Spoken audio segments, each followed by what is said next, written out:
একটা কথা বলি শোনেন, আমাদের কি আশেপাশে কিছু মানুষজন আছে, আত্মীয় স্বজন বলতে পারেন, সেটা আপনার বন্ধু বান্ধব বলতে পারেন, তাদের যখন কোনো দরকার হয়, প্রয়োজন হয়, তখন তারা তাদের যত দুঃখ কষ্ট আছে সব বোঝাবে। তাদের টাকার সমস্যা, তাদের এটা সমস্যা, তাদের ওটা সমস্যা, সব বোঝাবে, কারণ তার টাকার প্রয়োজন বা অন্য কিছুর প্রয়োজন। সিম্পিতি আদায় করবে। এখন মনে করেন আপনার সিম্পিতি আদায় করা হয়ে গেছে, আপনার থেকে টাকা পেয়ে গেছে বা যেটা প্রয়োজন ছিল সেটা পেয়ে গেছে, তারপর টাকাটা বাই বাই করে আপনার থেকে দূরে চলে গেছে।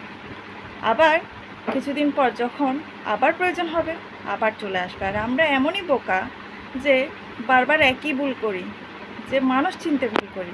ঠিক বললাম কি না বলবেন কিন্তু।